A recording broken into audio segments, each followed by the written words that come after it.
Hey there, restaurant pros. It's David Scott Peters, and welcome to episode 104 from season 1 of the Restaurant Prosperity Formula. I've been coaching restaurant owners since 2003, and the Restaurant Prosperity Formula is based on what the most successful restaurant owners I've worked with do on a daily basis to achieve their success.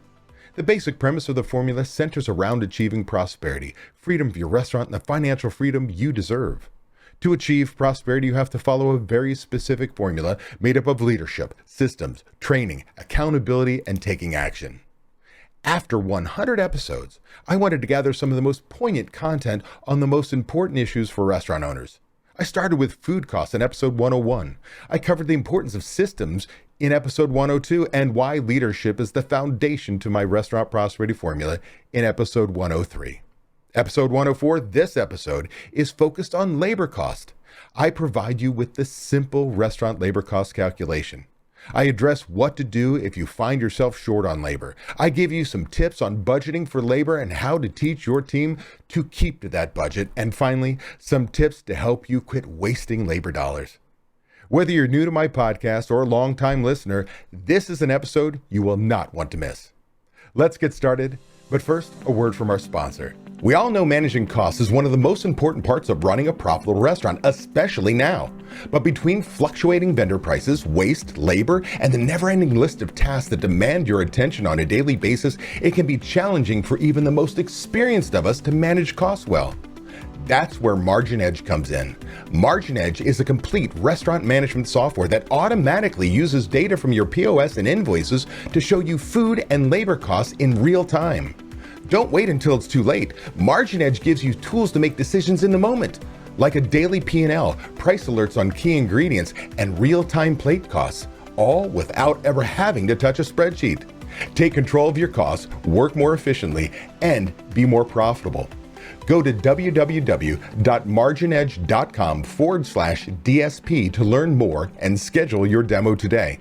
In order to calculate your restaurant's labor cost, we need to gather the right numbers. See, the thing about calculations is garbage information in equals garbage information out. So if we gather the wrong data, we get bad results, ultimately making bad decisions in our business. So the first thing we want to decide is total gross sales versus total net sales. Which one do we use? Gross sales is the ring at the register before the discounts have been removed, not including sales tax. So again, ring of the register, no discounts removed, doesn't matter what the comps were. Net sales, ring the register after the discounts, not including sales tax. Well, which one do we use? Well, I'm going to shortcut this for you and tell you it's gross sales. Why? Because if you run any form of promotionals, discounts, employee meals, anything that are comps, we're going to measure our team based on what the sales would have been, whether you collected the money or not. For instance, let's say I'm planning on a $10,000 day, but I'm going to comp 50%. I'm just have a favorite charity walk in the door and I'm going to comp $5,000. Does your management team buy product for a $10,000 day or a $5,000 day? 10. Do you staff to handle the business for a $5,000 day or a $10,000 day? 10,000. So we're going to use gross sales when we calculate your restaurant's labor cost. The second thing we've got to gather is really understand, are we using raw labor cost versus total labor cost? Now, what's the difference here? Well, here's the deal. In raw labor cost, we're just doing the hourly wage. If I pay a cook $15 an hour, he or she punches in and punches out in 1 hour, $15 is what they get paid. Now, that's not what comes out of your bank account. You've got what? Taxes, benefits, insurance. So we've got to understand that the raw labor cost, that number is for my managers to follow. So when I give them a labor target, it is going to be before, or I should say after we've removed taxes, benefits, insurance. Because my managers are not going to wait and sit there and calculate every employee to find out when they've reached their limit of FICA and SUI that they stop paying it. But they can control $15 an hour times the number of hours somebody's works. Where total labor cost, that's for budgeting and tracking. That's where we're going to look at everything, every position, including taxes, benefits, insurance, because that is a part of my prime cost. It is a part of my labor cost. We'll talk about prime costs in just a moment. But either way, yes, any money that comes out of your bank account based on labor is a part of your labor cost. So yes, taxes, benefits, and insurance included. So now the third thing we're going to understand is what is the calculation? Well, it's use divided by gross sales. Believe it or not, if you've been on my channel for any length of time, you understand that is the same calculation we use for cost of goods sold, food cost, bottled beer, draft beer, wine, liquor, NA Bev. Use divided by sales. In this case, it's not use of product, it's use of minutes, hours, dollars that you are going to spend in payroll. Now, remember, use divided by sales can give us very different numbers if we're using raw labor cost. Remember, the raw wage versus total. So there's going to be a very different way to use that. So let me kind of paint the picture with some numbers. Let's say your restaurant did $135,000 in gross sales last month. Your total labor cost for line employees, management, all up, without any taxes, benefits, insurance, was $35,194.84. Well, $35,000 into the $135,000 gives us a raw labor cost percentage of 26.07%.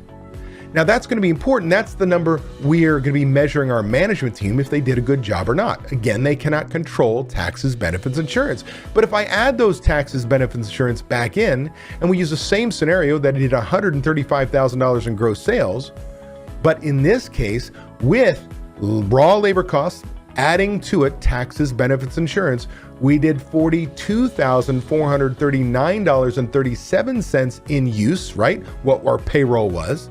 Well, the $42,000 into the $135,000 gives us a raw labor cost of 31.44, 26 versus 31. So it's important when we're looking at budgeting that we understand that our total labor cost is something we have to manage as well. So we've got to control the whole thing. So this should answer your question on how you go about calculating your restaurant's labor cost. Here's a list of common mistakes restaurant owners make when it comes to labor cost. 1, using the wrong labor targets. Hey, maybe you grabbed one out of a magazine or another video, and you heard that the average full-service restaurant runs a 34% labor cost. Who said you were average? Right? You've got to understand where your labor target needs to be. By using one that arbitrarily came out of the air, you're setting yourself up for mistakes, losing money, or having really not enough labor to handle the business comes in. 2, scheduling like you always do. Well, if you always do what you always did, you always get what you always got, right? If you like these results you're getting, then keep doing it. But the truth is you don't like them. And our sales go up and down. And so if we schedule like we're busy for when we're slow, you're bleeding labor like no tomorrow. Vice versa, if we schedule like we're slow and we get busy, we can't handle it and we give shitty service, get terrible Yelp reviews, long ticket times, you get the picture. And finally, 3, looking at your labor costs when it's too late. Like if you're measuring your success at labor on a Friday afternoon and you're working on a Monday through Sunday work week, it is far too late. You have no idea that your rookie manager was playing solitaire on a Monday and left everybody to close together when you had no business, and your labor really shit the bed all the way back then, but you're paying attention to it on a Friday. And again, on our 2 busiest days, we're going to make adjustments. It's the wrong time. So look, to fix this, all you need to do is follow these 3 basics, the restaurant labor cost 101, if you will. Number 1, you got to use a budget and understand prime cost. If you need to learn about budgeting, prime cost, you're in the right place. Make sure you check out my channel and search for many videos on prime cost, many videos on budgeting, because it's critical. See, with a budget, you set your plan up for success. You set your labor targets, understanding where your cost of goods sold and labor is going to be based on where you're located and more. So in order to schedule properly, to grab the right labor target, you've got to have a budget. And I'm going to tell you this, when you're busy, your labor target will be lower than when you're slower, it will be higher because your salaried managers chew up so much money, and we have these things called minimum staffing levels versus maximum staffing levels or efficiencies when all of a sudden we couldn't add another cook to the line and your customers are managing your efficiencies because you're on an hour wait. So understanding budget, understanding where your prime cost numbers should be is number 1. Number 2, schedule based on that budget, right? Here's the deal. We all too often bring people in. We've been told, hey, if you want to give great service, bring in more people. Well, have you ever looked at your staff? When you have more staff than you have customers, what are they doing? They're playing grab ass with each other, ignoring the guests. That's when your bad Yelp reviews happen. So what we're going to do is, using a system I teach my members called the Restaurant Payroll Guardian, we tell your managers how many hours and dollars they have to spend to go into the week on budget instead of bringing people in and praying we're busy, sending them home if we're slow, because it's too late. If we already had 3 slow hours and we start cutting people, we've already blown our labor budget. Instead, we're going to discover is, hey, chef, you have 350 man hours you can schedule in your kitchen. But because you copied last week's schedule, you have 364. You need to cut 14 hours. Well, you know the first thing that's come out of chef's mouth. You got to be kidding me. We're a scratch kitchen. I need these people. It's hard enough to find anybody to work. And you want me to cut 2 shifts from people? No. What I want you to do is start thinking outside the box. Because we're in a schedule going into the week on budget, you can't have those hours and pray we're busy. Instead, you're going to have to do things like this. Hey, what if we have the nighttime crew set up the line, ready to go for the morning? That all they have to do is come in, look at a pre-done prep list. They don't have to search and do. They can start becoming efficient right away. But we could bring in 4 cooks 15 minutes later in the AM shift. Hey, before we start cutting at lunch, what if we had the daytime crew switch over the line? Make sure it's 100% ready for the PM crew. Could we bring in 4 cooks 15 minutes later? Well, odds are we could. Well, in the morning, that's an hour. In the evening, that's an hour. Oh, there's 7 days a week. All of a sudden, that's 2 hours a day times 7 days a week. That's 14 hours. See, we have to start thinking outside the box and asking our managers to schedule on budget. And last but not least, number 3, track your running labor cost percentage and your daily hours. Hey, we all learned track your labor costs. We know the labor cost by day and running total. In fact, most of your POS systems will tell you that story. But remember step 1, when we said, hey, we're going to have a budget, we know what our labor cost percentage is for the month, maybe higher or lower depending on that month. Well, that translates to scheduling the hours we have to write in step 2, which means we're going to set up our schedule based on the needs of the business. We may have a higher labor cost on a Monday versus a Friday because on Monday we had our ass handed to us over the weekend. We got all this prep to do. So based on production, we're going to have a higher labor cost because we have lower sales, but the production needs to happen. Whereas on a Friday, we have no prep and our sales are through the roof and our labor efficiency is lower. But if I use those hours that have been allocated in step 2, no more, no less, I will end the week on budget. So I schedule that way, which means I now have a different labor cost percentage and I have a trailing budget that I'm going to be following. Well, there's one more piece and that's hours. See, all too often we have these sales forecasts. We expect a $5,000 day and we scheduled 300 hours, just arbitrary numbers I pulled out of the air. Well, if you approve that schedule and we know the labor cost based on that day, we already said we're tracking percentage, but wait a second. We have 300 hours for a $5,000 day. What if the next morning you walk in and you worked 310 hours?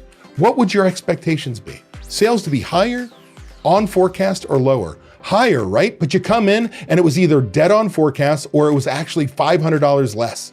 How is it that we needed 10 more hours? You now know which manager you need to coach to make sure they get people out of there, that they're not wasting your money.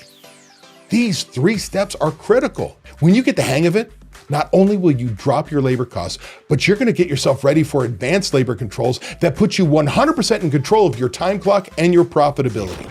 I couldn't add another cook. I have money, but I don't have a station for them. I couldn't add another server. I have the money for it, but I don't have enough tables.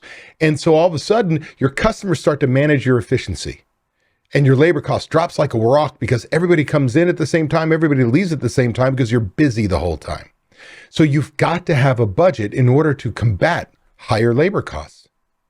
Now, I'm all going to tell you during that budgeting process, I do something called a down and dirty dollars per labor hour worked, efficiencies. So what it is I may look at your budget and look at the dollar amount that you're going to spend, say, next month, the first month of your budget. Let's just call it that. Doesn't matter when you start the budget. You can start it on July, August, September, January, doesn't matter. So the first month of our template, we look at the dollar amount that we're going to spend in a position. Let's call it cooks. And then I'm going to divide that by what? The average hourly wage for cooks. That's going to tell me how many hours I have.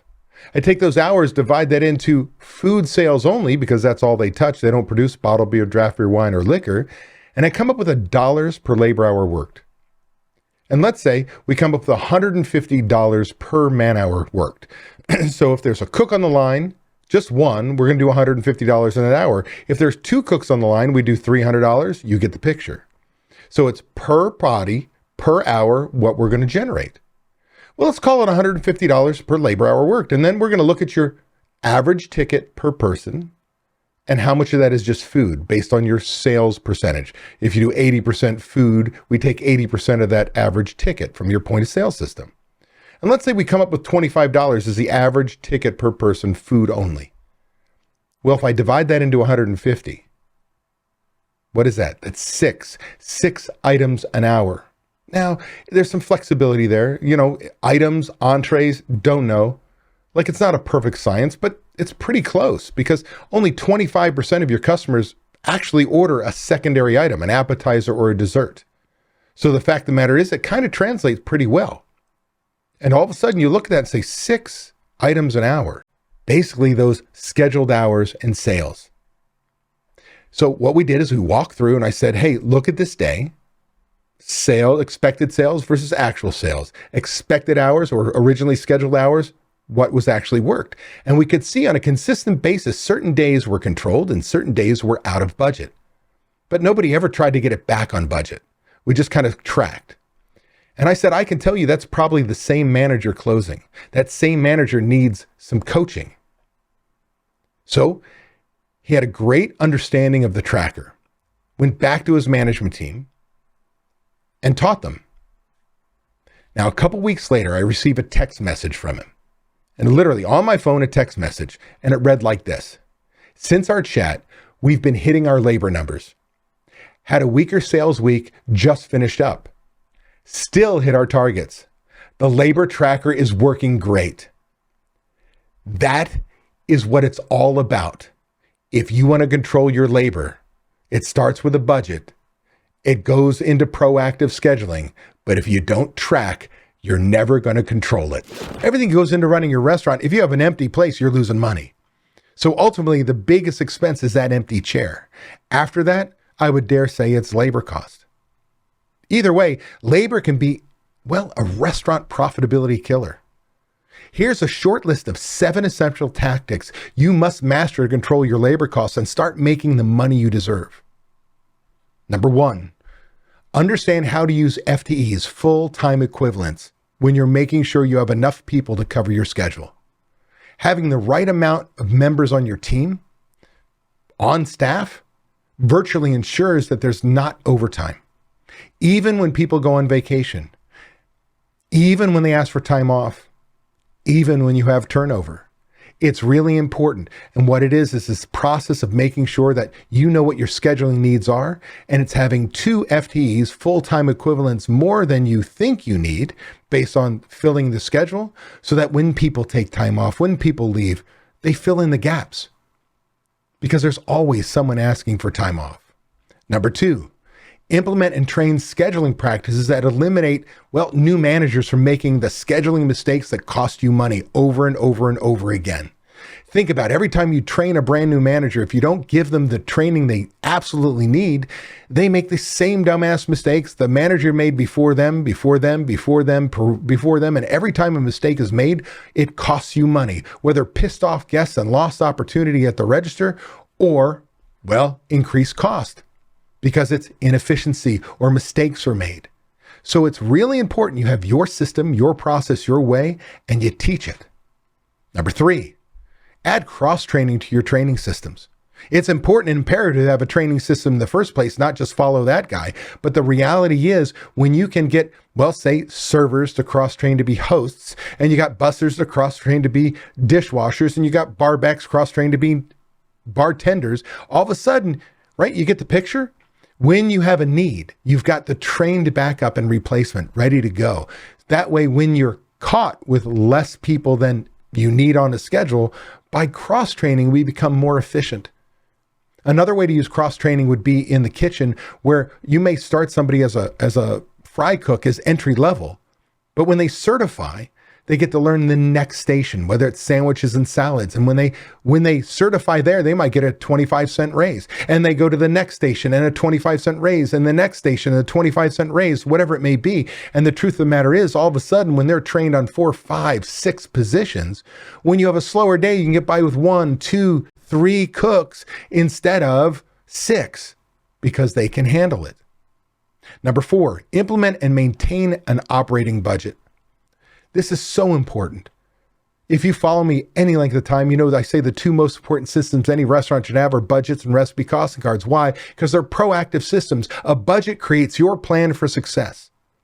The key number you must know in your budget to really control and know where your labor cost should be is prime cost, which is total cost of goods sold plus total labor costs, including taxes, benefits, and insurance. Generally speaking, I teach that if you run sales under $850,000 a year or more in sales, we're looking at a 60% prime cost. Anything over $850,000 a year in sales, I'm shooting for a 55% prime cost or lower. That means I could run it any way I need to based on my location, my core values, the quality of product, my price point, all these type of service. So I could run a 30% labor cost, which means I'd have a 25% overall cost of goods sold. I could run a 30% overall cost of goods sold, which will only give me 25% for my labor cost. See, with a budget, you're going to know where your labor numbers should be in order for you to be profitable and to control to. Number 5, you've got to implement, train, and hold managers accountable to that labor budget. See, with that budget, you're going to find that your labor cost target will be different every single month based on your seasonality. In the off season, because your managers are maybe a salaried management team sucking up all the profits, you're going to need more money to cover minimum staffing, which means you might run a 38% labor cost on purpose. But in season, when you're doing $300,000 in sales and your management team don't get paid any more because they're salaried, and you reach maximum efficiencies, I couldn't add another cook, server, or anybody on the floor, my labor cost as a percentage becomes really small. Maybe we're running 19%. But overall in the budget for the year, maybe our target was 25%. But with that 38 and 19 and all the different months, you know what to budget to hit your ideal cost or labor cost for the year. So I can tell you this, a system I teach my members is called the Restaurant Payroll Guardian that ensures you schedule on budget each and every week. Number 6, understand your numbers and how to calculate your labor efficiencies.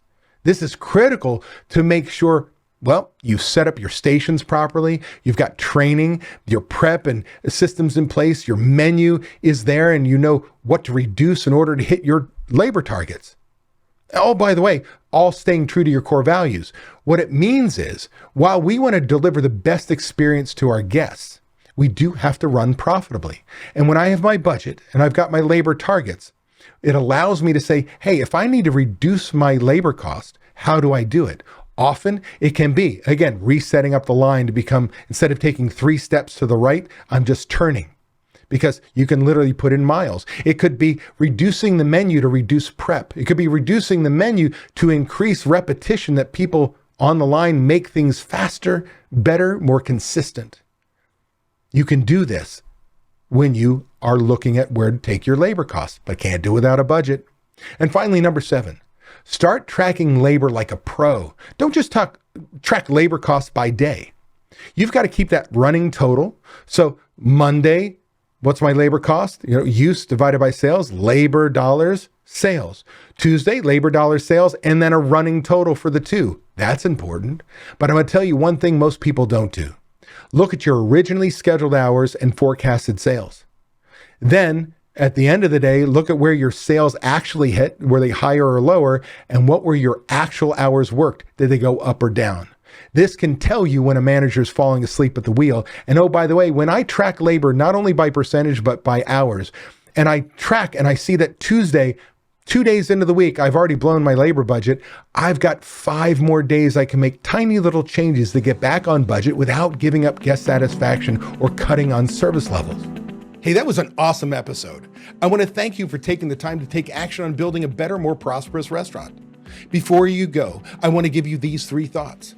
1. By combining leadership and taking action with systems, and training being checked by accountability, you are on your way to creating prosperity for you and your restaurant. 2. I have something I need from you. Please leave a review on Apple Podcasts, Spotify, or wherever you happen to listen to podcasts. By leaving us a review, other restaurant pros seeking out this information are able to find it. I read the reviews, and hearing how this information has benefited you does wonders for me. And 3, if you find any of the discussions helpful, share them. The more restaurant pros who have access to them, the better we become as an industry. For more restaurant resources or to get in contact with me, connect with me at davidscottpeters.com. Be passionate about what you're doing, be persistent, but more importantly, become better and help everyone around you become better, and your restaurant is going to kick some ass. If you're tired of not being able to leave your restaurant because no one else knows how to run it, I want to make sure you know it doesn't have to be that way. You can leave your restaurant. It is possible to build a team of people who know how you want the restaurant to run. With these trained and responsible people in place, you can give yourself time away. What would you do if you had time away from your restaurant? Would you sleep better? Would your relationships improve? Would you feel more relaxed? These are all things you deserve to experience as a business owner. It's why we own our own businesses. If you would like to learn how to own a restaurant that doesn't depend on you to be successful, click the link in the description to watch a free training course that teaches you exactly what you have to do. Also, be sure to subscribe to get my weekly tips and watch these 2 videos to get more information and guidance for running a successful restaurant.